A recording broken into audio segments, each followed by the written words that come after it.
السلام علیکم listeners, welcome back to my YouTube channel.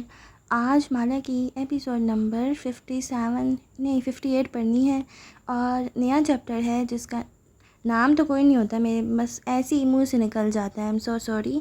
Chapter number 18 ہے، تو چلیں پھر کرتے ہیں سٹارٹ۔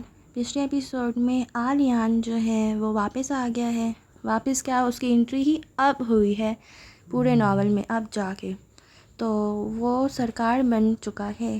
تو اگر آپ لوگ ڈیٹیل سے سننا چاہتے ہیں تو جا کے سن لیں، وہ نگینہ بیگم کا پرو میکس ورژن ہے، اور وہ کیسے پرو میکس ہے وہ آپ کو وہ ایپیسوڈ سن کے ہی پتہ چلے گا۔ تو میں آج کے ایپیسوڈ کو کرتی ہوں سٹارٹ۔ بسم اللہ الرحمن الرحیم۔ لوگ سمجھتے ہیں کہ تمہارا سول میٹ ہوتا ہے، تمہارا بہترین جوش، اور سب کو وہی چاہیے، لیکن دراصل ایک سچا روح کا ساتھی ہوتا ہے، ایک آئینے کے جیسا۔ وہ تمہیں ہر وہ شے دکھاتا ہے جو تمہیں آگے بڑھنے سے روکے ہوئے ہے۔ وہ تمہیں خود تمہاری اپنی توجہ دلاتا ہے تاکہ تم اپنی زندگی بدل سکو۔ تمہاری روح کا ساتھی وہ سب سے اہم شخص ہوگا جس سے تم زندگی میں ملو گے، کیونکہ وہ تمہارے گرد کھڑی دیواریں توڑ کے تمہیں جگائے گا، جھنجھوڑے گا، تمہاری انا کو ضرب لگا کے توڑے گا، تمہیں تمہاری رکاوٹیں اور بری لتیں دکھائے گا، پھر تمہارے دل کو چیر کے کھول دے گا تاکہ اس میں نئی روشنی داخل ہو سکے۔ وہ تمہیں اتنا بے چین اور بے قابو کر دے گا کہ تم جان جاؤ گے کہ تمہیں اپنی زندگی بدلنی پڑے گی، لیکن ایک روح کے ساتھی کے ساتھ ہمیشہ رہنا نہیں، یہ بہت تکلیف دہ ہوگا۔ روح کا ساتھی تمہاری زندگی میں آتا ہے صرف تمہیں تمہاری شخصیت کی ایک تہہ دکھانے، اور پھر وہ تمہاری زندگی سے نکل جاتا ہے۔ الزبتھ گلبرٹ کی کتاب ایٹ پرے لو سے ماخوذ۔ یاسمین کے لائبریری نما آفس کی ایک دیوار شیشے کی بنی تھی، اس کے پار باغیچے کے پودے زرد روشنیوں میں دمک رہے تھے۔ آسمان اندھیر اور صاف تھا، شہر کے اس حصے میں بارش نہیں تھی۔ آفس میں ہلکی بتیاں جلی تھیں۔ یاسمین اپنی مخصوص کرسی پر ٹانگ جمائے بیٹھی آبرو اکٹھے کیے اسے دیکھ رہی تھی جو کاؤچ پر براجمان تھا، ایک بازو پشت پر پھیلائے، ٹانگ پر ٹانگ جمائے وہ متلاشی نظروں سے دائیں بائیں دیکھ رہا تھا۔ تم اپنے آفس میں کینڈلز نہیں رکھتی؟ ماہر بے، ہمیں اس گفتگو کے ساتھ چنبیلی سے بنی کینڈل جلانی چاہیے تھی جس میں ہلکا سا لیونڈر کا نوٹ شامل۔ Do you know the first rule of therapy? ماہر فرید نے بات روک کے آبرو اٹھائے۔ That we do not talk about therapy? پھر ڈٹھائی سے مسکرایا۔ ناٹ فنی، وہ ہنسی نہیں، چہرہ سنجیدہ رہا۔ یہ کہ اپنے تھراپسٹ سے کبھی جھوٹ نہیں بولتے۔ آفس میں سناٹا چھا گیا جو شیشے کی دیوار سے اونچا تھا۔ بند دروازوں کے پار کسی کمرے سے ٹی وی کی آواز آ رہی تھی، نیوز بلیٹن کا میوزک، یقیناً گھڑی نے نیا گھنٹہ بجایا تھا۔ میں خود سے جھوٹ بول رہا تھا۔ اس نے ٹانگ سے ٹانگ ہٹائی اور سیدھا ہو کے بیٹھا، چہرے پہ ایک دم تھکان در آئی۔ تمہیں بہت اچھے سے معلوم تھا کہ تم کیا کہہ رہے تھے جب تم نے مجھے یہ تاثر دیا کہ تم اسے ناپسند کرتے ہو۔ سینٹرل ٹیبل کے وسط میں لکڑی کی گول ٹرے رکھی تھی، اس میں ایش ٹرے، کوکیز کے جار اور سجاوٹی کتاب کے ساتھ ایک بیج رنگ کے موٹے دانوں کی لڑی رکھی تھی جس کے دونوں سروں سے دھاگے لٹک رہے تھے جیسے کسی دیو کی تسبیح ہو۔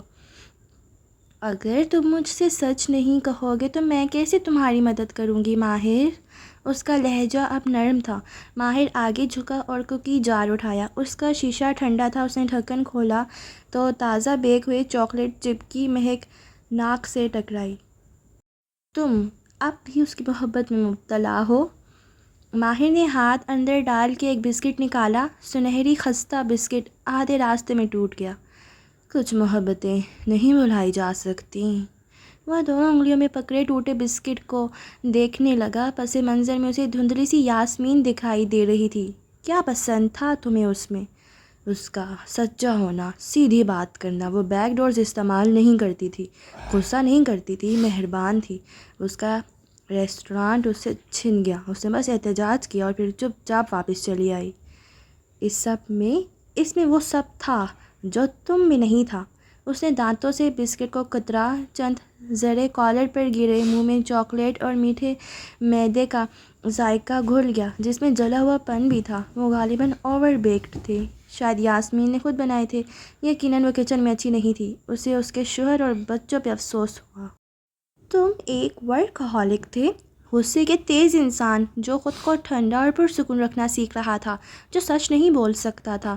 وہ تمہاری الٹ تھی۔ اس کا کام اس سے چھن گیا تو اس نے زندگی کو پاز کر دیا۔ وہ اپنی ماں کے پاس چلی گئی، مگر تم بس ہر وقت کام کرتے تھے، اس کی جاب کے ساتھ ساتھ اپنی سرخ عمارت پہ کام۔ تم کیاس تھے اور وہ پرسکون ٹھنڈی ہوئی زندگی کی مالک۔ شاید۔ اس نے سر جھٹکا، بسکٹ میز پر رکھ دیا، چند ذرات بھر بھرا کے میز کی لکڑی پر گرے۔ لیکن پھر وہ تلخ ہو گئی، اس کی زندگی تلخ ہو گئی۔ اس نے غلط فیصلے کیے، وہ سچ بولتی تھی لیکن اسے مجھ سے جھوٹ بولے، اور تم نے اسے معاف نہیں کیا جیسے تم نے اپنی ماں کو کبھی معاف نہیں کیا۔ میں کون ہوتا ہوں معاف کرنے یا نہ کرنے والا؟ اس نے تلخی سے سر جھٹکا اور پیچھے ہو کے ٹانگ پر ٹانگ جما لی، ناخنوں سے کاؤچ کے ہتھ کو رگڑنے لگا۔ تم اس کی خبر رکھتے ہو؟ وہ بغور اسے دیکھ رہی تھی۔ ماہر نے آس بات میں سر ہلایا۔ وقفے وقفے سے میں اس کا سوشل میڈیا دیکھتا تھا، مجھے معلوم تھا وہ زندگی میں کیا کر رہی ہے۔ وہ کہ اس نے سوشل میڈیا پہ اپنا بیٹا نہیں دکھایا، لیکن میں جانتا تھا وہ اتنی محبت اس کے لیے ہی کر رہی ہے، اتنی محنت۔ تم نے اسے رابطے کی کوشش کی؟ ماہر نے پھر سر کو اوپر نیچے حرکت دی۔ بتایا تھا نا، شروع میں چند ایک دفعہ، مگر اس نے جواب نہیں دیا، جیسے میں کوئی برا انسان ہوں۔ پھر میری عزت نفس نے مزید رابطے کی اجازت نہیں دی۔ اور زارا، اس سے شادی کشمالہ سے انتقام ہے کیا؟ نہیں، مجھے کسی سے انتقام نہیں چاہیے یاسمین۔ زارا اچھی لڑکی ہے، مجھے پسند کرتی ہے، اور میں نے ایک عرصہ مالک کو بہت ستایا ہے۔ اب میں اسے خوش دیکھنا چاہتا ہوں اور خود بھی سیٹل ہونا چاہتا ہوں۔ میں نے بہت سوچ سمجھ کے فیصلہ لیا ہے۔ اس نے اسی تھکان سے شانے اچکا دیے۔ لیکن اب کشمالہ واپس آ گئی ہے۔ وہ دونوں چند لمحے ایک دوسرے کو دیکھتے رہے، خاموشی ارد گرد سانس لیتی رہی۔ مجھے کیا کرنا چاہیے؟ اس نے شکست تسلیم کی۔ دیکھو ماہر، میں تمہیں یہ بتا سکتی ہوں کہ تمہیں کیا نہیں کرنا۔ مثلاً تمہیں اپنی منگیتر کو دھوکہ نہیں دینا۔ میں ایسا آدمی نہیں ہوں۔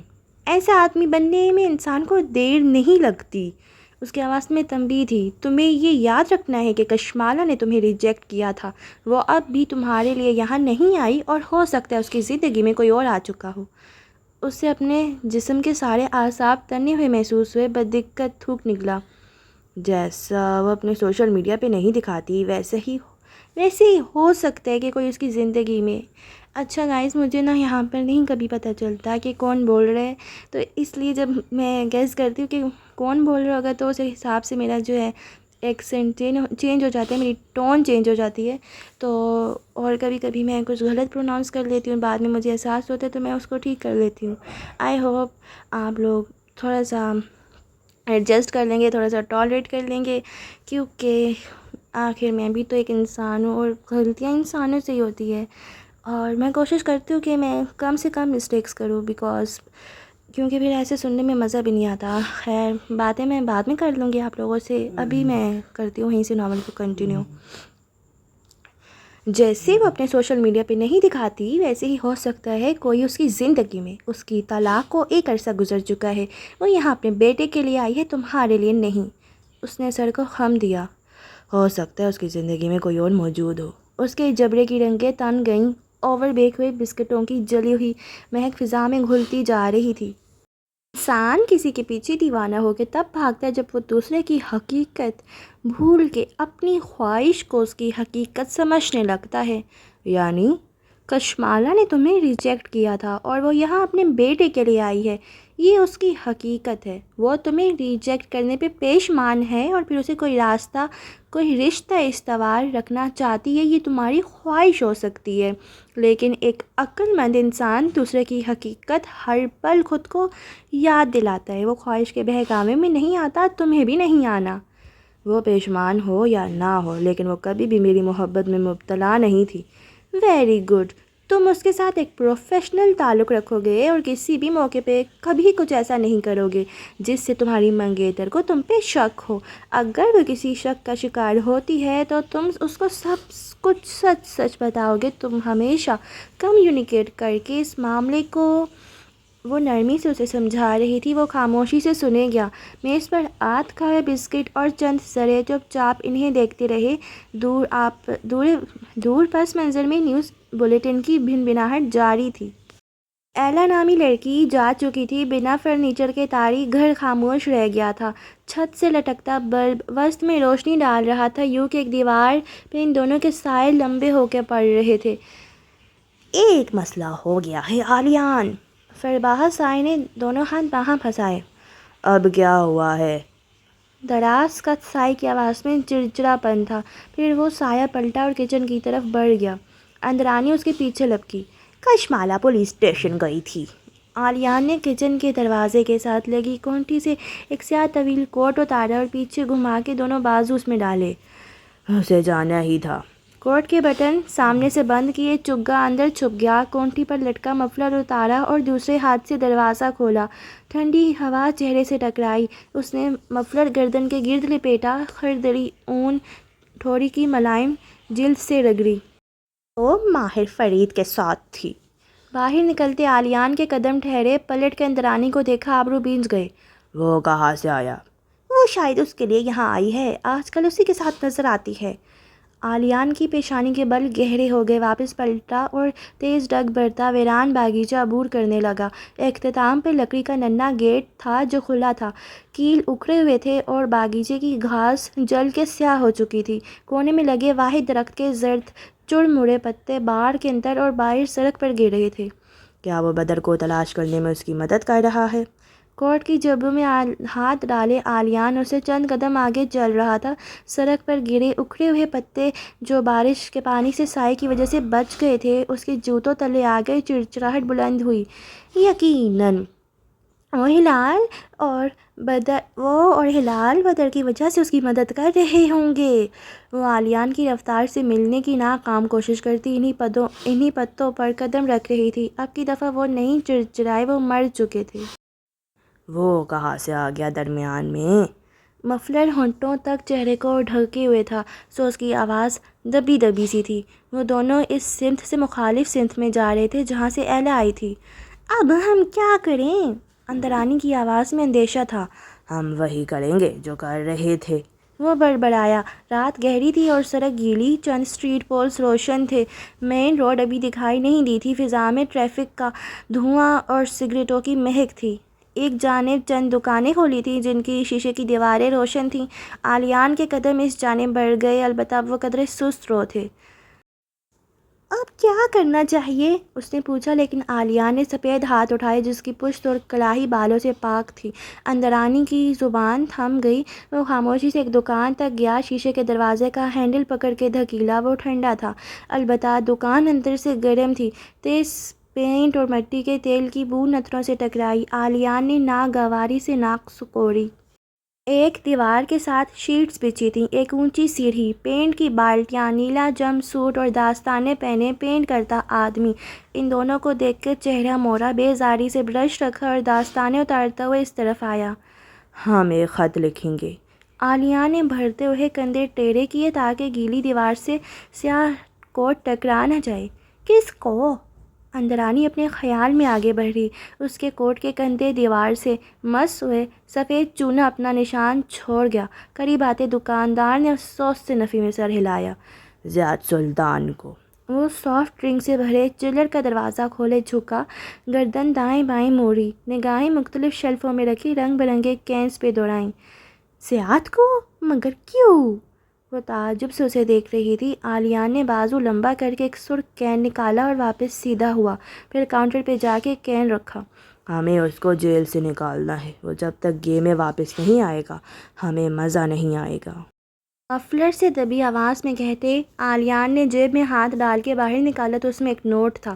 دکاندار نے نوٹ پکڑا تو اس نے دیکھا اس کے ہاتھ پینٹ میں لتھڑے تھے، دستانوں کے باوجود بھی۔ شاپنگ بیگ چاہیے؟ دکاندار نے بل پنچ کرتے ہوئے نگاہ اٹھا کے اس دراز قد نوجوان کو دیکھا۔ تمہیں انوائرمنٹ کا خیال نہیں ہے کیا؟ درستی سے کہتے ہوئے کین اس کے ہاتھ سے لیا۔ دکاندار نے شانے اچکائے اور دراز کھولا۔ سکے کھنکنے کی آواز آئی۔ 2 انگلیوں سے چند سکے نکالے اور آلیان کی مٹھی پر رکھے۔ مگر خط کی کیا ضرورت؟ ہم خط میں اسے بتائیں گے کہ اس کا بیٹا ہمارے پاس ہے۔ وہ سکے انگوٹھیوں والے ہاتھ سے جیب میں ڈالتے ہوئے پلٹا، پھر کین کا ڈھکن کھینچ کے کھولا۔ کی آواز آئی۔ مگر ایسے تو وقت کم ہے میرے پاس۔ مفلر 2 انگلیوں سے نیچے کیا، ہونٹ واضح ہوئے۔ اس نے دروازہ کھولتے ہوئے کین لبوں سے لگایا۔ میٹھا اسپارکلنگ سا انرجی ڈرنک گلے میں اترا اور جیسے کانوں اور ناک تک میں جا گھسا۔ مگر ہمیں ایسا نہیں کرنا تھا، ہر شے کا وقت۔ وہ الجھی ہوئی اس کے پیچھے لپکی۔ وہ باہر جا رہا تھا۔ ٹھنڈی ہوا نے ان کا استقبال کیا اور پینٹ سے بھری دکان اور مٹی کے تیل کی بو زائل ہونے لگی۔ میں امپرووائز کر رہا ہوں اندرانی ڈیئر۔ دکان کے باہر کھڑے کھڑے اس نے چند گھونٹ بھرے۔ وہ اچنبھے سے اسے دیکھنے لگی، لب بینچ لیے کچھ کہہ نہیں سکتی تھی۔ اس نے پولیس سے کیا کہا؟ کچھ سوچتے ہوئے اس نے کین نیچے کیا۔ وہ دکان کے سامنے رکے کھڑے تھے۔ شیشے کا دروازہ بند ہو چکا تھا اور اس کے پار دکاندار دستانے چڑھائے سیڑھی کی طرف واپس جا رہا تھا۔ وہ سب کچھ وہ جتنے عرصے سے کہتی آئی ہے کہ وہ لاش اس کے بچے کی نہیں تھی اور کاٹن کینڈی مین، کیا اس نے اس کا ذکر کیا؟ اندرانی نے گردن دائیں بائیں ہلائی۔ شاید اسے وہ واقعہ بھول گیا ہو۔ بھولنا نہیں چاہیے، اسے یاد ہونا چاہیے۔ پھر رکا اور غور سے اندرانی کو دیکھا۔ تمہیں یقین ہے نا کہ وہ نہیں جانتی کہ بدر کو کاٹن کینڈی کس نے دی تھی؟ نہیں، وہ نہیں جانتی، اس نے نہیں دیکھا۔ وہاں کسی اور نے بھی نوٹس نہیں کیا ہوگا۔ اس نے کین ٹریش کین میں اچھال دیا۔ کیا بھی ہو تو اتنی پرانی بات کیسے یاد رہے گی؟ CCTV فوٹیج ایسے ہی مٹائی جا چکی ہے۔ ہم زیاد کو ایک خط لکھیں گے۔ اب کہ وہ ہلکا سا مسکرایا تھا، چہرے کے تنے ہوئے پھٹے نرم پڑے۔ مگر کیوں آلیان؟ تاکہ ہم اسے بتا سکیں کہ اس کے بیٹے کو کاٹن کینڈی کس نے دی تھی۔ اندرانی نے اسے یوں دیکھا جیسے اس کا دماغ چل گیا ہو۔ وہ آگے بڑھ گیا تو وہ چند لمحے پریشان سی کھڑی رہی، پھر اس کے پیچھے لپکی۔ پاگل ہو گئے ہو، ہم اسے یہ کیسے کہہ سکتے ہیں؟ وہ دونوں تاریکی میں آگے بڑھتے جا رہے تھے، آوازیں مدھم پڑ گئی تھیں۔ اندر برش اٹھاتے دکاندار نے پلٹ کے شیشے کے پار دیکھا۔ وہ دونوں اب دور جا رہے تھے۔ اس نے واپس اپنے پینٹ اور برشز کو دیکھا۔ چند لمحے تک وہ باقی ماندہ دونوں دیواریں صبح سے پہلے تک پینٹ کرنے کے لیے پرجوش تھا، لیکن اب دکان میں ایک عجیب سی یاسی چھا گئی تھی۔ اس کی توانائی اور جوش ایک دم ماند پڑ گیا تھا۔ وہ کس کے لیے کر رہا تھا یہ سب؟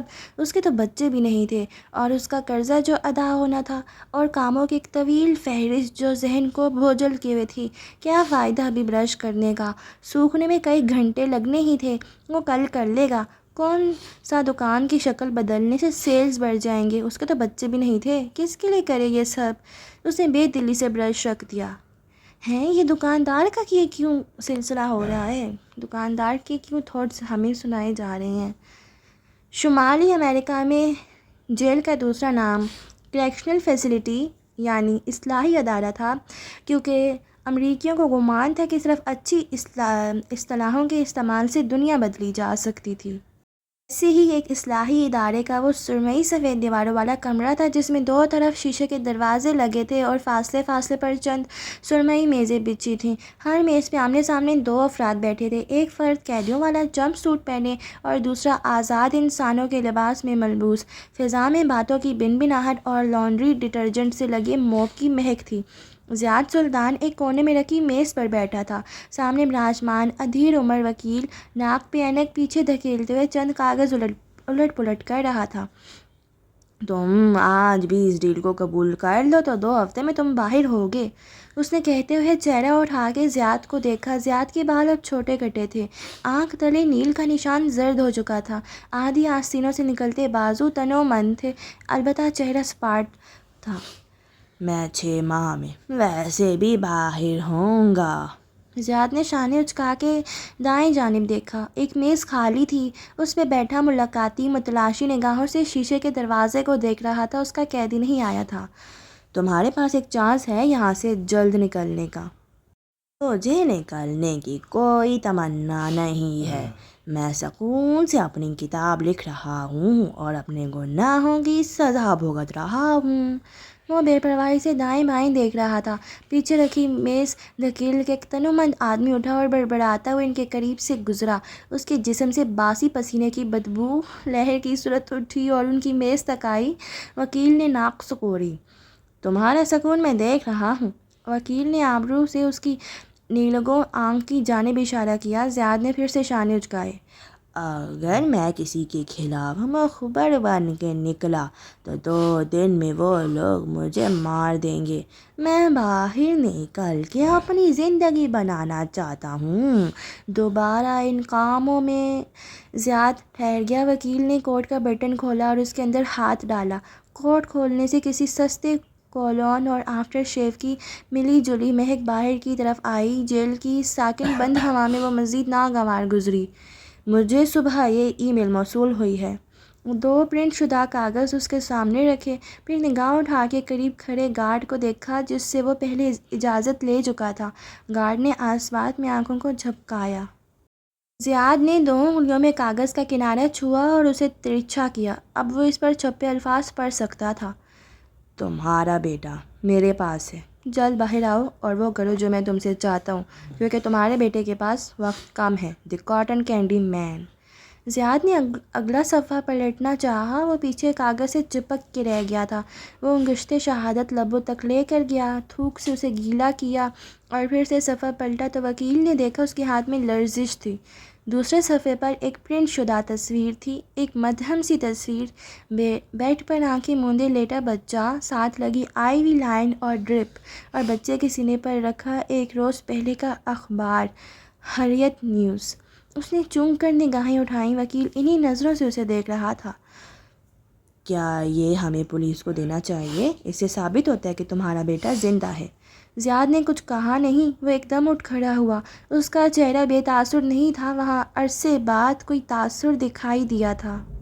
اگلے لمحے وہ لمبے لمبے ڈگ برتا شیشے کے دروازے کے سامنے جا کھڑا ہوا اور گھنٹی بجائی۔ گارڈز نے دروازہ کھول دیا۔ پیچھے سے وکیل افسوس سے کچھ کہہ رہا تھا لیکن وہ نہیں سن رہا تھا۔ کاٹن کینڈی مین، کاٹن کینڈی مین۔ ایک لمحے میں وہ جان گیا تھا کہ یہ ای میل کس کی طرف سے آئی تھی۔ صبح کا سورج ابھی بادلوں کے پیچھے چھپا رنگ برنگی عمارتوں سے بنے بلد کے علاقے کو سرمئی سائے میں کھڑے دیکھ رہا تھا۔ مالا کی اسٹوڈیو اپارٹمنٹ کے لیونگ روم جمع کچن کی بتیاں روشن تھیں۔ وہ نائٹ سوٹ میں ملبوس کھڑی الیکٹرک کیٹل میں پانی ڈال رہی تھی۔ بال چھوٹی پونی میں بندھے تھے اور آنکھیں ابھی تک نیند سے بھری تھیں جب موبائل بجا۔ کیٹل کا بٹن آن کر کے وہ لیونگ روم کے واحد 3 سیٹر تک آئی۔ کشن ادھر ادھر کیا۔ پہلی ریموٹ برآمد ہوا جو کل بہت تلاش کرنے پہ بھی نہیں ملا تھا۔ پھر گدیوں کے درمیان میں پھنسا موبائل نکالا جو تھر تھرا رہا تھا۔ اسکرین پہ روشن نام دیکھ کے گہری سانس لی۔ ہیلو، تمہاری بیربل سے بات ہوئی ہے؟ ماہر کی آواز سے وہ اس کی کیفیت کا اندازہ نہیں کر پائی۔ وہ خفا تھا یا تھکا ہوا؟ نہیں۔ وہ ٹھہر گئی۔ کیا وہ رات بھر گھر نہیں آیا؟ گزشتہ شام آفس میں ہونے والا واقعہ اس کی یادداشت میں تازہ تھا۔ کہا تھا نا، اس کو صدمے کو پروسیس کرنا نہیں آتا۔ اب اس کا لہجہ پڑھ سکتی تھی، جھنجھلاہٹ، دبا دبا غصہ اور فکر مندی کا سایہ۔ کیا اس نے کوئی میسج وغیرہ؟ کچھ کاغذات ہیں جو چنگیز نے تم سے سائن کروانے کے لیے کہا ہے تاکہ درخواست پہ کام شروع ہو۔ اس نے سنا ہی نہیں۔ مجھے پولیس اسٹیشن جانا ہوگا؟ وہ مجھے بھیج دے گا، میں بلد سے ہوتا ہوا آفس آ جاؤں گا۔ وہ پوچھنے لگی کہ اگر اسے لمبا چکر پڑتا ہے تو وہ پولیس اسٹیشن جا سکتی تھی، لیکن ماہر نے کال کاٹ دی۔ اس نے ہلکے سے شانے اچکائے، پھر بڑ بڑ کے آواز پہ چونکی۔ کیٹل میں رکھے پانی میں بلبلے ابھر ابھر کے چھلانگیں لگا رہے تھے۔ وہ بھاگ کے آئی اور جلدی سے بٹن بند کیا۔ بلبلے تھم گئے اور دھیرے دھیرے مرتے گئے۔ وہ کہاں رہتا تھا جو بلد اسے راستے میں پڑتا تھا؟ اسسٹنٹ کافی پانی میں گھولتے ہوئے، انسٹنٹ کافی۔ ایک تو اگر یہاں پر انگلش میں ورڈز لکھے ہوئے ہونے تو مجھے بہت آسانی ہو جائے، بٹ اردو میں ان کو پڑھنا تھوڑا سا ڈیفیکلٹ ہوتا ہے۔ I hope you guys understand. Instant coffee پانی میں گھولتے ہوئے وہ سوچ رہی تھی۔ ماہر نے موبائل کان سے ہٹا کے نیچے کیا۔ وہ لاؤنج کے سیاہ طویل صوفے پر بیٹھا تھا۔ اونچے سیاہ سفید پردے کھڑکیوں کے آگے برابر تھے۔ اسی پل لونا، ہلال کا گائیڈ ڈاگ، کمرے سے بھاگتی ہوئی باہر آئی۔ اسے دیکھ کے ٹھہر گئی، پھر پہلے دم ہلائی، پھر اپنی بڑی بڑی آنکھوں سے اسے دیکھے گئی، یہاں تک کہ اس نے نگاہ اٹھا کے اسے دیکھ نہ لیا۔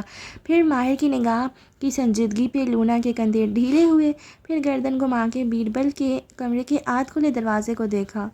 اوہ گائز، یہ لونا کتنی کیوٹ ہے۔ وہ نہیں آیا۔ ماہر نے قدرے بیزاری سے پکارا، مگر بھوری سنہری سی لونا دم ہلاتی بیربل کے دروازے کی در سے اندر گھس گئی۔ ماہر نے پلٹ کے دیکھا، اب وہ باری باری ہر شے کو سونگھ رہی تھی۔ اس نے سر جھٹکا اور موبائل اسکرین روشن کی۔ چنگیز کا نیا میسج آیا تھا، چند کاغذات سائن کروانے ہیں کشمالہ کے، مجھے بھیج دو، کروا دوں گا۔ اس کے ایڈریس پہ بھیجنا بہتر ہے۔ کہا نا مجھے بھیج دو۔ کیا وہ تمہارے ایڈریس پہ رہ رہی ہے؟ باقی گفتگو مالا کی کال سے پہلے ہوئی تھی، یہ آخری میسج کال کے دوران موصول ہوا تھا۔ اس کی انگلیاں ٹائپ کرنے لگیں۔ ہاں وہ یہی ہے۔ آپ اپ سیٹ ہیں؟ آہٹ پہ وہ چونکا، گردن پھر سے موڑی۔ لونا بیربل کے بیڈ پر جا کے لمبی لیٹ گئی تھی اور ہلال پیچھے کھڑی تھی۔ وائٹ سوٹ میں ملبوس اس کے لمبے گھنگریالے بال کمر پر گر رہے تھے۔ وہ بنا کسی چھڑی سے چلتے ہوئی سامنے خلا میں دیکھتی آگے بڑھ رہی تھی۔ ہر قدم کو پہچان تھی کہ وہ کہاں پڑے گا۔ صوفے کے کنارے وہ رکی، ہاتھ سے اسے ٹٹولا۔ اس کا سفید گلابی چہرہ پڑھا نہیں جا سکتا تھا۔ کیونکہ بیربل بھائی گھر نہیں آیا؟ وہ رک رک کے سوچتے ہوئے بول رہی تھی۔ وہ کچھ وقت گھر نہیں آئے گا، وہ رکا۔ اسے مالے کے بارے میں علم ہو گیا ہے۔ اوہ! ہلال کے ہونٹ گول ہوئے۔ اس کے تاثرات دوسرے انسانوں کی نسبت مدھم سے ہوتے تھے۔ وہ حیران تھی یا افسردہ، وہ فیصلہ نہ کر سکا۔ اس کو مت بتانا کہ تم جانتی تھیں، وہ مزید اپسیٹ ہوگا۔ وہ جانتا تھا کہ وہ جانتی تھی۔ وہ ہلال سے بہت کم کچھ چھپا نہیں سکتا تھا، مگر ہلال سب کچھ چھپا سکتی تھی۔ آپ اپسیٹ ہونے کے ساتھ ساتھ وہ رکی، آنکھیں کسی سوچ سے چھوٹی ہوئیں۔ وہ اس کے کندھوں کے عین پیچھے کھڑی تھی، دھیرے سے قریب آئی، پیچھے سے اس کے کندھے پر ہاتھ رکھا۔ وہ سر جھکائے موبائل کو دیکھ رہا تھا۔ پریشان بھی ہیں، جیسے کسی نے آپ کو کچھ کرتے دیکھ لیا ہو۔ وہ جیسے سمجھ نہیں پا رہی تھی۔ ماہر نے سر جھٹکا۔ کچھ نہیں، زیادہ نہ سوچا کرو، میں آفس کے لیے تیار ہونے جا رہا ہوں۔ وہ اٹھ کھڑا ہوا، اس سے پہلے کہ وہ مزید اس کو پڑھنے لگ جائے۔ کیا میں مالا سے مل سکتی ہوں؟ وہ جو اپنے کمرے کی طرف جا رہا تھا وہیں ٹھہر گیا، سیڑھیوں سے چند قدم کے فاصلے پر۔ وہ صرف اپنے بیٹے کو ڈھونڈنے آئی ہے، کیا یہ بہتر نہیں ہے کہ ہم اسے اپنے گھر اور اپنے معاملات سے دور رکھیں؟ سختی سے کہا تھا۔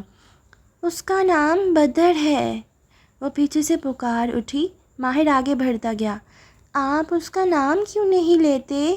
وہ دھیمی آواز میں پوچھ رہی تھی۔ ماہر نے انسنا کر دیا۔ وہ اب کمرے کا دروازہ بند کر چکا تھا۔ صبح کی روشنی میں نیم اندھیر لاؤنج ویران رہ گیا۔ لونا ابھی تک اداس سی بیربل کے بستر پر لیٹی تھی۔ اس کی دم مسلسل ہل رہی تھی، دائیں بائیں دائیں بائیں۔ ان سے کئی میل دور اپنے آفس میں بیٹھے چنگیز نے ریسیور اٹھا کے ایک بٹن دبایا۔ وہ کاغذ ماہر بے کے گھر بھیج دو۔ رک کے بات سنی۔ نہیں، کشمالہ خانم وہاں نہیں رہتی، لیکن ماہر بے ہمیں نہیں بتانا چاہتے کہ وہ کہاں رہتی ہیں۔ رک کے گہری سانس لی۔ کیا مطلب؟ کیوں؟ کیا تمہیں سمجھ نہیں آیا؟ وہ ابھی تک خود کو اس کا محافظ سمجھتا ہے۔ افسوس سے سر جھٹک کے ریسیور رکھا اور جمائی روکی۔ وہ رات سے کسی دوسرے کیس کی وجہ سے تھانے میں تھا اور اب گھر جا کے آرام کرنا چاہتا تھا۔ سورج بالآخر بلد پہ چھائے بادلوں کی در سے جھانکنے لگا تھا۔ رنگ برنگی عمارتوں کے درمیان گلیوں میں رونق جاگ گئی تھی۔ نارنجی اسکواٹر والے کیفے میں رش لگا تھا۔ باہر بچھی نارنجی میز کرسیاں بھی بھری ہوئی تھیں۔ کیفے دو گلیوں کے دہانے پہ تھا جو دائیں بائیں سے وی کی صورت میں اوپر جاتی۔ سامنے سڑک تھی جو ڈھلان کی صورت نیچے جاتی۔ سڑک کے اختتام پہ سمندر تھا۔ کیفے کی کرسی پر بیٹھے دیکھو تو یوں لگتا سڑک نیچے سمندر میں گم ہو رہی ہے، لیکن اس میز پہ بیٹھی ان دونوں لڑکیوں کے پاس سر اٹھا کے دیکھنے کا وقت نہیں تھا۔ مالا سر جھکائی آئی پیڈ پر انگلیاں چلا رہی تھی۔ کھلے بال کانوں کے پیچھے ارض کے چہرے پر آنے سے روک رکھے تھے۔ ساتھ بیٹھی سنبل لیپ ٹاپ میز پر رکھے انگلیاں تیز تیز چلا رہی تھی۔ وہ ایک مقامی فوٹوگرافر تھی جس کے ساتھ وہ استنبول میں کولیب کرتی تھی۔ سیاہ بالوں کی اونچی پونی بنائے سیاہ جیکٹ پہنے وہ موٹر سائیکل چلاتی تھی۔ ہیلمٹ خالی کرسی پر رکھا تھا اور میز پر 2 کافی کپ جن کے ڈھکن لگے تھے رکھے ہوئے تھے اور آدھ کھائے کروسانٹ۔ کتنا مشکل ایونٹ تھا یہ، دفتر سنبل نے جھرجھری لی۔ مالا نے چہرہ اٹھایا، پھر گردن آگے جھکا کے سنبل کی اسکرین کو دیکھا، آبرو اکٹھے ہوئے۔ سنبل، ایونٹ مشکل نہیں تھا۔ گریڈنگ ایسے مت کرو، دلہن کی اسکن ٹون یا میک اپ کا رنگ نہیں بدلنا چاہیے۔ دیکھو یہاں، اس نے انگلی سے اسکرین کو چھوا، اس کی لپسٹک کا رنگ بدل گیا ہے۔ سنبل نے بے چینی سے پہلو بدلا۔ ہر فوٹوگرافر کے اپنے رنگ ہوتے ہیں مالا، یہ میرے رنگ ہیں۔ لیکن وہ میری کلائنٹ اور مجھے سختی سے اس بات کی تاکید کر چکی ہے۔ نرمی سے مسکرا کے یاد دلایا۔ سنبل نے گہری سانس لے کر سر ہلا دیا، انگلی کرسر پر تیز تیز گھمانے لگی۔ سنو، یہ شاٹ کیسا ہے انسٹا پہ پوسٹ کرنے کے لیے؟ مالا نے آئی پیڈ اس کے سامنے کیا۔ وہ کافی دیر سے ایونٹ کی تصویروں میں سے منفرد اور چونکا دینے والے زاویے ڈھونڈ رہی تھی جو پوسٹ کیے جا سکیں۔ بہترین، وہ جھجکی۔ آپ شادیاں کیوں کور کر رہی ہیں؟ ان میں کوئی ایلیوژن نہیں ہے۔ اس کا انداز شکایتی بھی تھا اور مایوسانہ بھی۔ شادی ہی تو سب سے بڑا ایلیوژن ہے، مسکرا کے سر جھٹکا۔ اور مجھے بلز بھی پے کرنے ہوتے ہیں سنبل۔ پھر اس کلائنٹ کو اکتوبر کے سرمئی موسم میں شادی کر کے اسے بہار کا رنگ دینا تھا کیونکہ دلہن کو اسپرنگ ویڈنگ چاہیے تھی۔ شانے اچکا کے واپس اسکرین پر انگلی پھیرنے لگی۔ ہمیں اگلے ایونٹ کے لیے ڈرون سے شوٹ کرنے کا پرمٹ بھی چاہیے، وہ آپ کا ورک پرمٹ بنوا دے گا۔ کون؟ وہ آدمی، آپ کا پرانا فیملی فرینڈ۔ مالا کی انگلیاں سست ہوئیں اور سنبل کا لہجہ کڑوا۔ ویسے عجیب انسان ہے، اس شرط پہ آپ کی مدد کر رہا ہے کہ آپ کا پاسپورٹ رکھ لے گا۔ اس بہانے ورک پرمٹ مل جائے گا اور ہم دوسرے فوٹوگرافرز کی طرح سیاہ بن کے ایونٹ کور نہیں کریں گے۔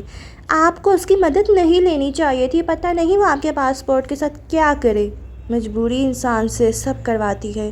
سر جھکائے، ایک ہاتھ سے کپ اٹھایا، ڈھکن کی درز کو ہونٹوں سے لگایا، پھر کپ واپس رکھا تو لپسٹک کا نشان ڈھکن کے دہانے پر رک گیا۔ وہ ماہر فرید جو بھی ہے، آپ کی مجبوری سے فائدہ اٹھا رہا ہے۔ خلوص، سنبل نے زور دے کر دہراتے ہوئے کافی کپ اٹھایا۔ 2 سال سے اسٹڈی ویزا پہ ہوں یہاں۔ یہ لوگ استنبول کے نا بہت ہی مادہ پرست اور دھوکے باز ہیں، مشینی، خود غرض، ڈالرز کے لیے اپنے ماں باپ کو بھی بیچ سکتے ہیں۔ جہاں مالا نے چونک کر سر اٹھایا وہاں سنبل گھبرا کے پلٹی۔ کافی چھلک گئی، چند قطرے اسکرین پر گرے۔ وہ شخص ان کی میز کے دہانے آ رکا تھا۔ دور سڑک کنارے پارکنگ میں ایک سیاہ چمکتی ہوئی کار کھڑی تھی جو چند منٹ پہلے وہاں نہیں تھی۔ مالا نے آئی پیڈ بجھا کے نیچے رکھا اور زبردستی مسکرائی۔ ماہر، یہ سنبل ہیں میری کولیبریٹر، اور سنبل یہ ہیں۔ اس نے بہت دقت سے خود کو خلوص کہنے سے روکا۔ ماہر فرید، میری فیملی فرینڈ جن کا ہم ابھی ذکر کر رہے تھے۔ سنبل کی کافی حلق سے نہ نکلی گئی نہ اگلی گئی، وہ گھبراہٹ میں جلدی سے اٹھ کھڑی ہوئی۔ ہیلو، نروس سا مسکرائی۔ ہیلو سنبل، بیٹھو۔ وہ سنجیدہ چہرے اور سرمئی سوٹ والا ایک کلین شیو آدمی تیسری کرسی کھینچ رہا تھا۔ وہ کرسی مالا کے مقابل تھی، وہ اسی طرح پرسکون سی بیٹھی رہی تھی۔ ہم استنبول میں ساتھ کام کرتے ہیں، وقت کم ہے ہمارے پاس، امید ہے آپ کو سنبل کے یہاں ہونے پہ اعتراض نہیں ہوگا۔ وہ اسی سادگی سے ماہر کو دیکھ رہی تھی۔ ماہر نے بس سر کو خم دیا اور کوٹ کا بٹن کھولتے ہوئے بیٹھا۔ اس کا پرفیوم تیز تھا، غالباً نوٹ ووڈی تھا یا شاید کچھ اورینٹل سا۔ وہ فیصلہ نہ کر سکی، اس آدمی کے پاس سے ہر دفعہ مختلف خوشبو آتی تھی۔ تھینکس، سنبل خواہ مخواہ بولی، پھر احساس ہوا کہ صرف وہی کھڑی ہے تو جلدی سے بیٹھی۔ آپ کا ذکر سنا تھا، اچھا ہوا جو آج ملاقات بھی ہو گئی۔ وہ پھیکا سا مسکرائی۔ وہ ایسے بیٹھی تھی کہ ان دونوں سے 90 کے زاویے پہ تھی۔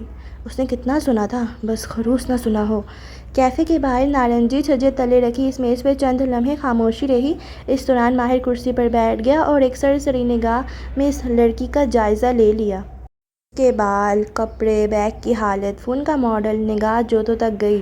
اسٹوڈنٹ، فری لانسر، بنا ورک ویزے کے کام کر رہی تھی اور مالا نے صرف اسے اس لیے بلایا تاکہ میں اس کو پھر سے بیربل کے لیے مورد الزام نہ ٹھہرا سکوں۔ اسمارٹ۔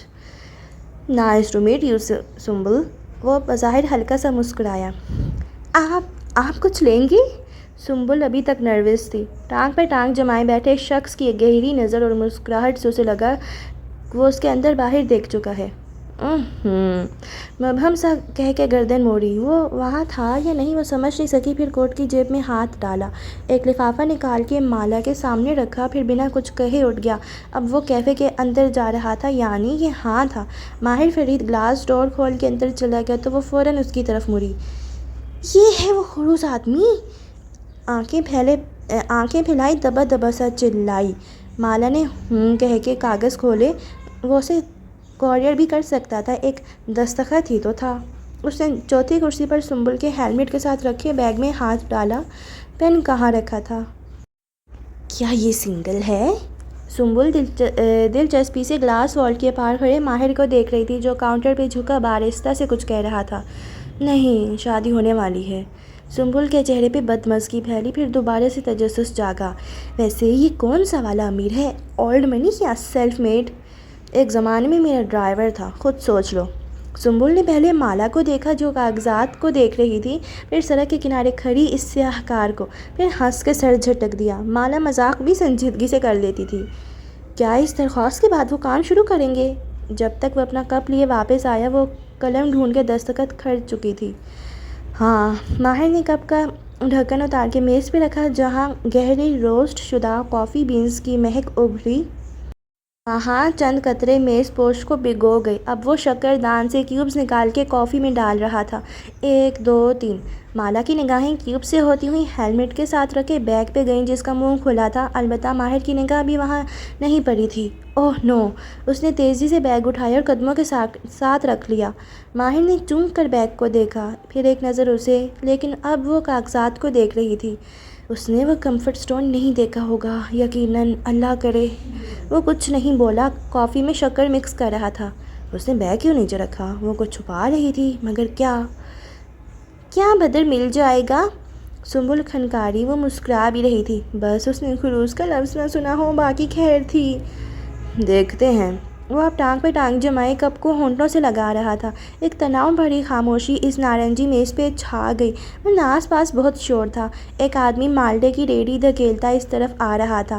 نارنجی گیندیں مینار کی صورت کھڑی تھیں، پکے رسیلے مالٹے جن کی خوشبو ماہر کی کافی کی مہک میں شامل ہو گئی تھی۔ اب مزید کیا کرنا ہے مجھے؟ مالا غور سے اس کے چہرے کو دیکھ رہی تھی۔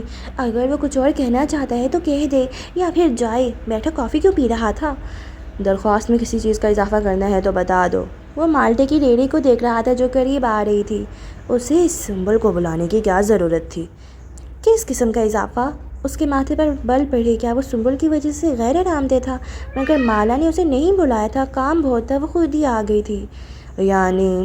ماہر نے شانے اچکائے اور اس سے نگاہ ملائی۔ اگر تم نے پولیس سے کوئی بات چھپائی ہے تو بتا دو۔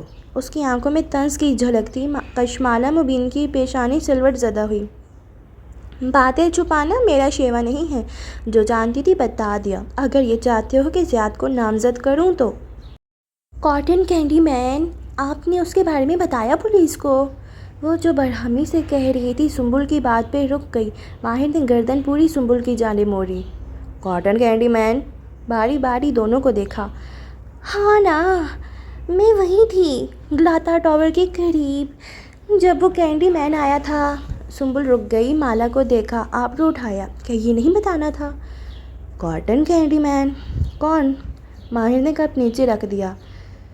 شاید یہ اتنی اہم بات نہیں ہے، شاید میرا وہم ہو۔ مالا کی آواز ہلکی تھی۔ کون کاٹن کینڈی مین؟ وہ آبرو اٹھائے اس کی آنکھوں میں دیکھ رہا تھا۔ کشمالہ نے پہلو بدلا، پھر گہری سانس لی۔ ہم گلاتا ٹاور کے پاس شوٹ کر رہے تھے، آج سے کوئی 3-4 ماہ پہلے۔ وہ چند منٹ کے لیے نظروں سے غائب ہوا تھا، پھر مل گیا۔ میں بتاتی ہوں، وہ رک کے بتا رہی تھی جب سنبل نے بے چینی سے بات اچک لی۔ مالا نے گود میں رکھی مٹھی بھینچ لی۔ ہم شوٹ کر رہے تھے، وہ ماہر کی طرف پوری گھوم کے قدرے جوش سے بتانے لگی۔ وہ ان لوگوں میں سے تھی جو خاندان کی گیدرنگز میں سب سے زیادہ لطیفے اور قصے سناتے ہیں۔ علی اور صبح کا شوٹ تھا اور دولہا دلہن ایک دوسرے سے ناراض لگتے تھے۔ خیر اکثر ایسے ہی ہوتے ہیں، شادی تب کرتے ہیں جب ایک دوسرے سے بور ہو چکے ہوتے ہیں۔ اچھا خیر، بدر ہمارے ساتھ ہی تھا۔ تمہارا بیٹا شوٹ پہ تمہارے ساتھ تھا؟ ماہر نے دونوں آبرو اٹھائے۔ اس نے سر اس بات میں ہلایا، بنچی ہوئی مٹھی مزید سخت کر لی، ناخن ہتھیلی میں کھپ گئے۔ کیا وہ اس کی ممتا کو جج کر رہا تھا؟ ہاں نا، بدر ہمیشہ ساتھ ہوتا ہے۔ سو پھر یہ ہوا کہ وہ اچانک گم ہو گیا۔ ہم نے اسے آگے پیچھے بہت ڈھونڈا، کچھ دیر بعد وہ مل گیا، لیکن اس کے ہاتھ میں کاٹن کینڈی تھی۔ اسے کسی کاٹن کینڈی مین نے دی تھی۔ کشمالہ مبین نے بہت ضبط سے سنبل کے نیو رخ کو دیکھا۔ وہ ماہر کی طرف گھومی، تیز تیز بول رہی تھی۔ دائیں جانب کیفے کی شیشے کی دیوار میں اسے ایک دوسری سنبل ایک دوسرے ماہر کو وہی سب بتاتی دکھائی دے رہی تھی۔ ٹھہرو ٹھہرو، ماہر نے ہاتھ اٹھا کے اسے روکا، انگلی میں پہنی انگوٹھی دمکی۔ تمہیں کیسے معلوم کہ وہ کاٹن کینڈی مین تھا؟ وہ کوئی بھی ہو سکتا ہے۔ مالا نے تھوک نکلا، ہارن پیچھے خاموش بیٹھی رہی۔ وہ جانتی تھی وہ کیا پوچھے گا، اسی لیے وہ اسے یہ بات نہیں بتانا چاہتی تھی۔ ادھر سنبل نے پورے وثوق سے نفی میں سر ہلایا۔ نہیں نا، وہ کوئی جاننے والا نہیں تھا۔ میں نے بدر سے پوچھا تھا کہ کیا وہ کوئی کاٹن کینڈی مین تھا۔ اس پہ بدر نے سنبل کی زبان کو ایک دم بریک لگی، جیسے ٹھوکر کھا کے گر گئی ہو۔ پھر سنبل نے بے اختیار مالا کو دیکھا جس کی رنگت قدرے پھیکی تھی۔ اوہ نو! چند لمحے نارنجی میز پہ خاموشی چھا گئی۔ پھر تم نے کشمالہ کے بیٹے سے پوچھا تو اس نے کیا کہا؟ ماہر نے سنبل کو غور سے دیکھتے ہوئے ہاتھ گھمایا۔ آگے بتاؤ۔ سنبل پیچھے ہوئی، تھوک نکلا، پہلے مالا کو دیکھا پھر ماہر کو۔ میں نے پوچھا وہ کاٹن کینڈی مین تھا تو اس نے سر ہلایا۔ صرف سر ہلایا یا کچھ کہا؟ سر ہلانے کا یہی مطلب ہے نا؟ سنبل نے خشک لبوں پہ زبان پھیری۔ نہیں، مگر اس نے کچھ تو کہا ہوگا کہ کاٹن کینڈی دینے والا کون تھا، مرد تھا عورت تھی؟ وہ 3.5 سال کا بچہ تھا، ہے اپنی بات سمجھا سکتا ہوگا، نہیں؟ اچنبے سے کشمالہ کو دیکھا، اس کی رنگت زرد ہو رہی تھی۔ وہ کینڈی کھا رہا تھا نا، پھر ہم نے نہیں پوچھا۔ سنبل کی سمجھ میں نہیں آ رہا تھا وہ کیسے اس بات کو کور کرے۔ یعنی ایک بچے نے تمہارے بچے کو کینڈی یعنی ایک اجنبی نے تمہارے بچے کو کینڈی دی اور تم نے اسے وہ کھانے دی، اور تم نے اپنے بچے سے اس کا حلیہ تک نہیں پوچھا؟ اس نے ملامتی انداز میں مالا کو دیکھا، وہ خاموش بیٹھی تھی، لب بھینچے۔ اور تم لوگوں نے خود سے ہی فرض کر لیا کہ وہ کوئی کاٹن کینڈی مین تھا، وہ کوئی جاننے والا بھی ہو سکتا ہے، اس کا اغوا کار بھی ہو سکتا ہے۔ تم نے یہ بات پہلے کیوں نہیں بتائی؟ اسے اب جیسے غصہ آنے لگا تھا۔ مجھے لگا شاید یہ اہم نہیں ہے۔ کشمالہ اپنی جگہ سے اٹھ کھڑی ہوئی۔ اکثر لوگ گزرتے ہوئے بچے کو کینڈیز پکڑا دیتے ہیں، اتنی بڑی بات نہیں تھی، میں کافی لے لوں۔ وہ اٹھ کے کیفے کی طرف بڑھ گئی۔ شیشے میں اسے ایک دوسری مالا میز پہ بیٹھے اشخاص کے قریب سے گزرتی دکھائی دی۔ دروازہ کھولا اور وہ اندر غائب ہو گئی۔ میز پر رکھی اس کی آدھ پی کافی ویسی ہی پڑی تھی۔ نہیں، مگر یہ بات پولیس کو بتانی چاہیے تھی۔ ایک اجنبی انسان ایسے کیسے؟ وہ اکتاہٹ سے کہہ رہا تھا جب بدر بول نہیں سکتا۔ سنبل کی آواز دھیمی تھی لیکن اس میں ہلکا سا جوش بھی تھا، کسی انجان انسان کو ایک بری خبر سنانا اور اس کے تاثرات دیکھنا۔ وہ بولتے بولتے ٹھہر گیا۔ کیا مطلب؟ ناسمجھی سے سنبل کو دیکھا۔ کہا نا نہیں بول سکتا، اس کو آٹزم ہے۔ لیکن سنبل نے بے چین نگاہ شیشے کی دیوار پہ ڈالی۔ لیکن مالا نہیں مانتی، ان کو لگتا ہے وہ بچہ نارمل ہے، لیکن وہ نارمل نہیں ہے، میں اس سے ملی ہوں، وہ کبھی نہیں بولا۔ ماہر اسی طرح ناسمجھی سے اسے دیکھ رہا تھا۔ کیا مطلب بول نہیں؟ اوہو بتا رہی ہوں نا، وہ آٹسٹک ہے۔ سنبل نے ضد ہو کے آواز سرگوشی میں بدلی، بار بار گلاس ڈور کو بھی دیکھتی۔ مالا اب کاؤنٹر سے کافی لے پلٹ رہی تھی۔ کچھ بچے نہیں بول سکتے نا، جیسے کچھ بچے نہیں دیکھ سکتے، یعنی اندھے۔ تمام۔ اس نے تیزی سے ہاتھ اٹھایا، کن پٹی کی رگیں تن گئیں۔ سنبل اب پیچھے ہو کے بیٹھ گئی۔ مالا اب دروازہ کھول کے اس طرف آ رہی تھی۔ وہ جب تک گرم کپ لیے میز تک واپس پہنچی تو سنبل کوہنیاں میز پہ جمائے سادگی سے مسکرا رہی تھی اور ماہر اس کا چہرہ بے تاثر تھا اور ایک ہاتھ ٹائی کی ناٹ ڈھیلی کر رہا تھا۔ اسے دیکھ کے ماہر نے نگاہ اپنی کافی پہ جھکا لی۔ وہ کھنکارا، اب الفاظ کا نکلنا مشکل تھا۔ مالا نے بغور اسے دیکھا اور پھر سنبل کو۔ وہ اسے بتا چکی تھی۔ تم اپنے بیٹے کو اچھے سے جانتی ہو، کیا اس نے پہلے کبھی کاٹن کینڈی مین دیکھے ہیں؟ ہاں، ہم ایک دفعہ سٹی فیئر میں گئے تھے چند ہفتے پہلے۔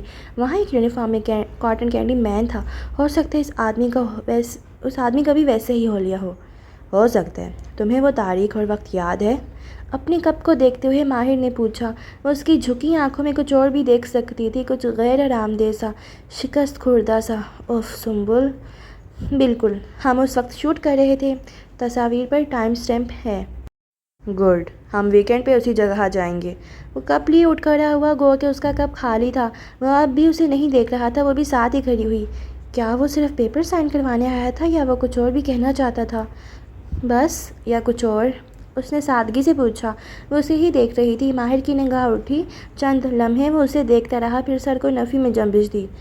بیربل سے رابطہ ہو تو مجھے بتانا۔ مالا کی پیشانی کی سلوٹیں ڈھیلی ہو گئیں۔ اسبات میں سر ہلایا۔ وہ صرف کاغذات سائن کروانے نہیں آیا تھا، وہ بیربل کے بارے میں بات کرنا چاہتا تھا کیونکہ وہ پریشان تھا۔ اب وہ پلٹ کے کار کی طرف جا رہا تھا۔ سنبل بیٹھے بیٹھے دلچسپی سے اسے جاتے دیکھ رہی تھی۔ آپ اس بندے کو کیسے جانتی ہیں؟ ڈرائیور تھا میرا۔ سنبل نے اب کے بدمزہ ہو کے اسے دیکھا۔ Of course, driver. آنکھیں گھما کے بڑبڑائی۔ جب وہ بیٹھ گئی اور اپنا آئی پیڈ دوبارہ روشن کر لیا تو سنبل کھنکاری۔ He likes you. مالا نے رک کے اسی سنجیدگی سے اسے دیکھا۔ اس وقت وہ سب سے زیادہ مجھے ناپسند کرتا ہے، تم نہیں جانتی۔ سنبل نے ترکوں کے انداز میں ٹھوڑی اوپر اٹھائی، پھر ہاتھ جلا کے لیپ ٹاپ اسکرین کھول لی جیسے اسے سمجھانا فضول ہو۔ کیف کی عمارت کے اندر وہ ایک عام سا دن تھا۔ مین ہال میں سینٹ ڈیفوزرز کی خوشبو اور پرنٹر کی انک کی مہک مکس ہو گئی تھی۔ شبنم اپنی کرسی پر براجمان کی بورڈ پر کچھ ٹائپ کر رہی تھی جب کھڑکیوں سے اسے لفٹ کے کھلتے دروازے دکھائی دیے۔ اگلے ہی لمحے اس کے اعصاب تن گئے۔ نگاہیں بالکل اسکرین پہ ایسے فوکس کر لیں جیسے ارد گرد کا کوئی ہوش ہی نہ ہو۔ زارینہ فرید اس طرف آ رہی تھی۔ شبنم کی انگلیاں مزید تیزی سے چلنے لگیں۔ حلق خشک ہو گیا۔ آدھا سفید آدھا سیاہ میڈی ڈریس پہنے، سفید لانگ بوٹس کی جھلک۔ ٹھک ٹھک قریب آتے قدم، بہت سے سر اٹھے۔ مرحبا، سلام گونجا۔ شبنم کو اپنے ہینڈز فری یاد آئے جو پوری دراز میں رکھے تھے، لیکن اب دیر ہو چکی تھی۔ ماہر اندر ہے؟ شبنم نے پھر بھرپور چونک کر چہرہ اٹھایا، پھر چہرے پر خوشگوار مسکراہٹ طاری کی۔ ارے زارینہ خانم، کیسی ہیں آپ؟ وہ اٹھ کھڑی ہوئی۔ لمبے بالدار بالوں والی زارینہ، جو پہلے ہی دراز قد تھی، وہ لانگ بوٹس کی ہیل کے باعث شبنم سے بہت اونچی دکھائی دیتی تھی۔ شبنم کو پوری گردن اٹھانی پڑ رہی تھی۔ گڈ۔ وہ رسماً مسکرائی۔ ملائم چہرہ، ہر لکیر سے پاک، آنکھوں میں ہلکا سا مسکارا، نیچرل میک اپ۔ رنگت مزید ٹین تھی، وہ خود کو خود سانولا کرتی تھی۔ ماہر؟ آنکھیں گھما کے اسے یاد دلایا۔ شبنم نے تھوک نکلا۔ وہ ابھی آفس نہیں آئے۔ زارا کی آنکھوں کی پتلیاں سکڑیں۔ لیکن اردل تو باہر کھڑا ہے۔ یعنی وہ صبح آفس آئے تھے لیکن پھر چلے گئے، انہیں کہیں جانا تھا۔ اردل کے بغیر؟ خود ڈرائیو کر کے؟ مگر کہاں؟ شبنم نے مسکرا کے کندھے اچکائے۔ مجھے بتاتے تھوڑی ہیں۔ پھر شبنم واپس بیٹھی، اسکرین روشن کی اور چہرے پر سنجیدگی طاری کر لی۔ اس بہر کی ٹریفک میں وہ خود ڈرائیو کر کے کہاں جائے گا؟ اس نے پوچھا نہیں، صرف سوچا، پھر آگے بڑھ گئی۔ ماہر کے آفس کا دروازہ کھولا اور اندر گم ہو گئی۔ آفس خاموش تھا، سندل ووڈ کی خوشبو سے معطر۔ شاید کل شام ماہر نے یہی کینڈل جلائی تھی۔ میز کو دیکھ کے نہیں لگتا تھا کہ وہ اندر آیا تھا۔ کیا اس نے تمہیں انگوٹھی دی تھی یا پلاسٹک کا ایک کارڈ؟ زارا قدم قدم چلتی ماہر کی سیٹ تک آئی، پھر پورے استحقاق سے اس پر بیٹھی۔ کندھے ڈھیلے پڑے، چہرے پر مسکراہٹ در آئی۔ ہاتھ اونچا کر کے انگوٹھی کو دیکھا۔ اسے عذرا کی باتوں میں نہیں آنا چاہیے۔ ماہر خود اس کے پاس آیا تھا، اس نے خود شادی کی بات کی تھی۔ ماہر کی میز میں 3 دراز تھے، بند، خاموش، جیسے رازوں سے بھرے ہوں۔ ایک زمانے میں اسے وہاں ایک ٹوٹی ہوئی نان خطائی ملی تھی، غیر ضروری کاربز۔ وہ چند لمحے ان کو دیکھتی رہی، پھر جھکی اور ایک ایک کر کے دراز کھولے۔ چیک بکس، کاغذات، چند پتھر، آخری دراز میں ایک باکس تھا۔ اس نے باکس نہیں کھولا، ہلکا سا مسکرا دی۔ وہ سگار پھر سے پینے لگ گیا تھا، لیکن سمجھتا تھا کہ کسی کو معلوم۔ وہ رک گئی۔ باکس کے نیچے کچھ تھا، نیلا سا۔ 2 انگلیوں سے اس نے وہ شے نکالی۔ وہ ایک پاسپورٹ تھا۔ اس نے صفحے پلٹائے۔ کشمالہ مبین، سبز آنکھوں والی لڑکی۔ گو کہ پاسپورٹ کی تصویر اتنی اچھی نہیں آتی، لیکن وہ اس میں بھی خوبصورت لگ رہی تھی۔ زارینہ آبرو بینچے اسے دیکھے گئی۔ اس نے اس لڑکی کا نام کہاں سنا تھا؟ وہ اس نام کو پہچانتی تھی، لیکن یاد نہیں آ رہا تھا۔ اس نے موبائل نکالا اور پاسپورٹ کی تصویر کھینچی، پھر اسے واپس رکھ دیا۔ اندر اضطراب کی لہر اٹھی تھی۔ کسی لڑکی کا پاسپورٹ اس کے دراز میں کیوں تھا؟ کیا وہ واقعی ماہر فرید کو جانتی تھی؟ چند لمحے گزرے تھے جب دروازے پہ آہٹ ہوئی۔ زارا چونک کر سیدھی ہوئی، چہرے پہ مسکراہٹ جمائی۔ وہ اندر داخل ہو رہا تھا، اسے دیکھ کے ہلکا سا چونکا، پھر دوستانہ انداز میں مسکرایا۔ بیٹھو بیٹھو۔ وہ کھڑی ہونے لگی تو اس نے ہاتھ سے بیٹھنے کا اشارہ کیا۔ نہیں، تمہیں کام کرنا ہوگا، میں اپنی کچھ چیزیں لینے آفس آئی تھی، سوچا تم سے مل لوں، لیکن وہ میز کے پیچھے سے نکل کے سامنے آ گئی۔ تم تھے نہیں؟ وہ مسکرا کے غور سے ماہر کے چہرے کے تاثرات دیکھ رہی تھی۔ تم کال کر دیتی، میں کام سے نکل گیا تھا۔ وہ کوٹ اتارتے اسٹینڈ کی طرف جا رہا تھا۔ خیریت، تم ایسے بنا ڈرائیور کے چلے گئے؟ وہ اس کی پشت کو دیکھ رہی تھی۔ ڈرائیور کو خود ہی نہیں لے کر گیا، یہ لوگ اتنے اعتبار والے نہیں ہوتے ہیں۔ کوٹ لٹکا کے وہ کرسی تک آیا، اسے کھینچ کے بیٹھا، ساتھ ہی کف کے بٹن کھولنے لگا۔ اس کا چہرہ مطمئن تھا، شفاف۔ کسی خاص جگہ گئے تھے؟ زارا اسے نگاہ ہٹائے بغیر سامنے کرسی پر بیٹھی، ٹانگ پر ٹانگ جمائی، ہاتھوں کا ہلکا گھٹنوں کے گرد بنایا۔ ماہر نے کرسی سنبھالتے ہوئے اسے دیکھا۔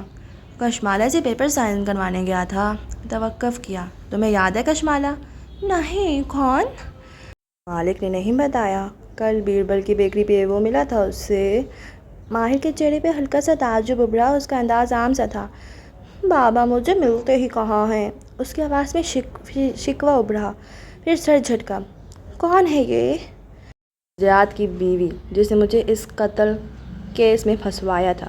وہ اب میز پر رکھے چند کاغذات الٹ پلٹ کر رہا تھا، جیسے کچھ تلاش کر رہا ہو۔ اوہ!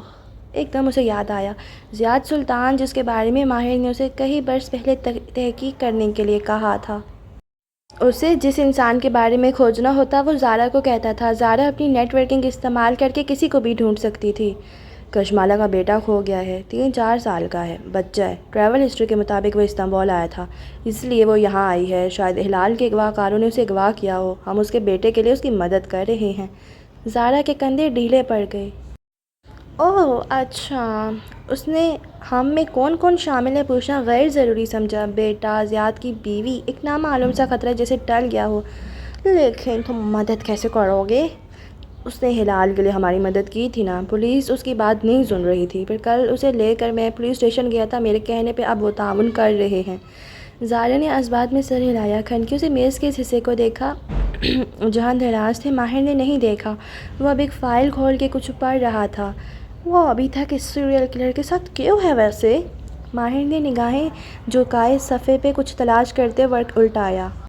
نہیں، اس نے تو کافی سال پہلے طلاق لے لی تھی، مزید مجھے نہیں معلوم۔ زارا چونکی۔ اوہ اچھا۔ وہ بدقت مسکرائی۔ البتہ سینے میں کسی چیز سے جکڑ رہا تھا۔ وہ صرف ماں نہیں تھی، وہ سنگل مدر تھی۔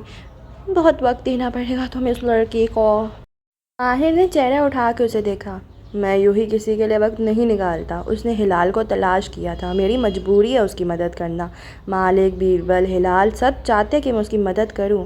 اوہ یاد آیا۔ اس نے ماتھے کو چھوا، پھر انٹر کام اٹھایا اور ریسیور کان سے لگایا۔ شبنم، کشمالہ کا ورک ویزا اپلائی کرنا ہے آج، اس کا پاسپورٹ مجھ سے لے جاؤ۔ پھر ریسیور رکھتے ہوئے اس نے اسی عام انداز میں اطلاع دی۔